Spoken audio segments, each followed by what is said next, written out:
மண்ணா எங்க எல்லுக்குள்ள என்னை போல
எல்லுக்குள்ள என்னை போல என பிரியாத இருந்து சாமி இன்று மனைவி மாற விட்டு விட்டு சங்கத்தோடு இருக்கின்றது.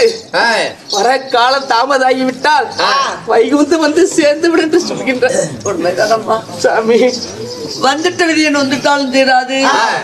விதி பையன் தனிவல்ல வேந்தன் அறிய மாட்டான். வரு விதி வந்துட்டா படுவிதி பட்டுதான் தேர்ணும்.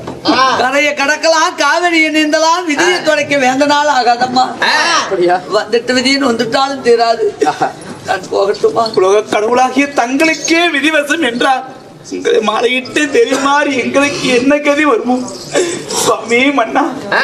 இத்தனை ஆண்டு காலமாக எள்ளுக்குள் எண்ணெய் போல மட்டைக்குள் தேங்காய் போல நகமும் சதி போல கண்ணும் இமை போல கணவன் மனைவி என்றால் இந்த ருக்மணி இந்த 8 பட்டவஸ்திரங்களும் மாயவர் எப்படி வாழ்கிறோம் அதுபோல் உலக மக்கள் வாழ வேண்டும் என்று உதாரணமாக வாழ்ந்தோமே. எங்களை மட்டும் விட்டு விட்டு தனிமையை தாங்கள் வைகுந்தம் சென்றடைந்து விடுவேன் பெண்களா என்று சொல்கிறேன். இந்த வார்த்தையை சொல்வதற்காக எத்தனை ஆண்டுகாலம்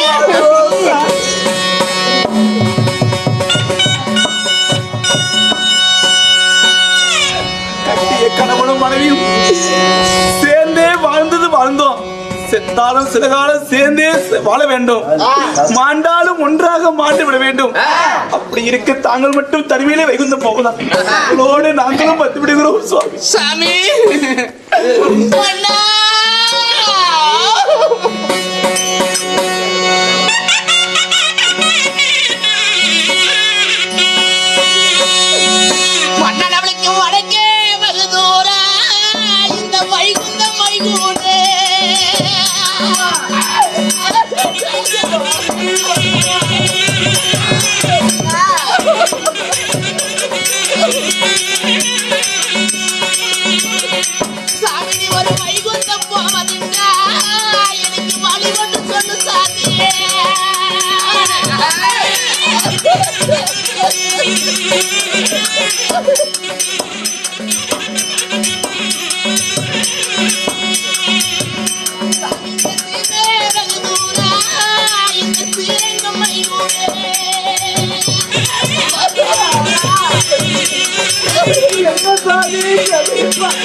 வைகுந்தம் போதன்றா எங்களுக்கு வழி ஒன்று சொல்லிவிட்டு போ சாமி.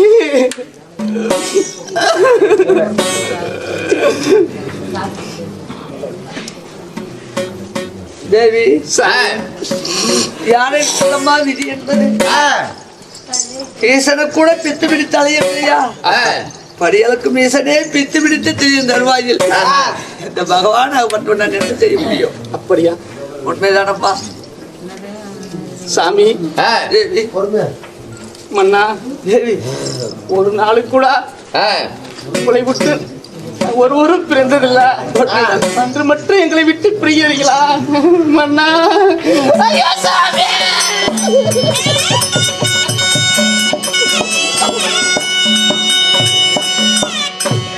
மண்ணா இந்த மண்ணை விட்டு மரப்போ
அழைத்து சாமி.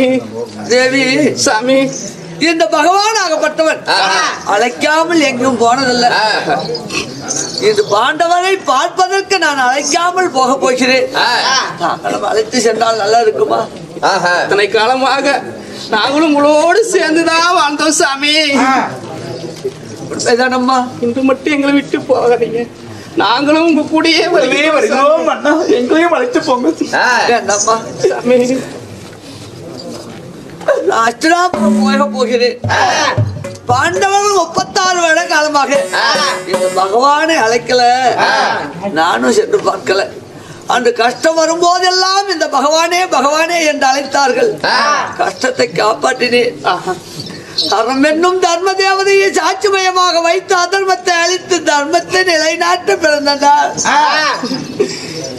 இந்த அழைக்காமல் போகும்படி விதியாகிவிட்டது.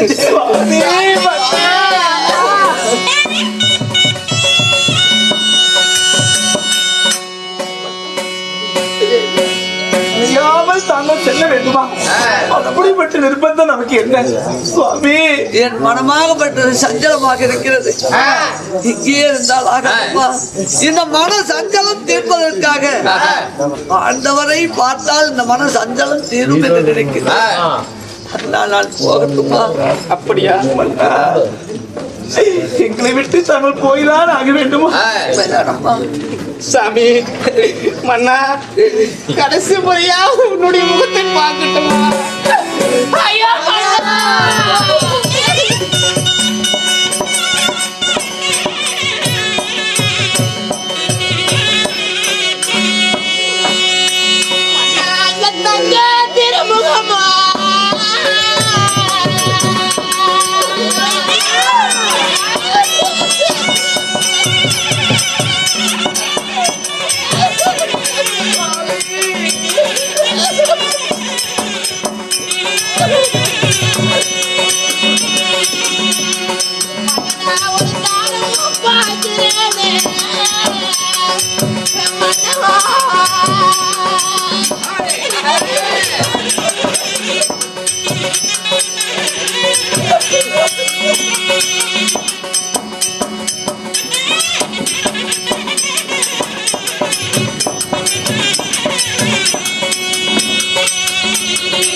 போறேன்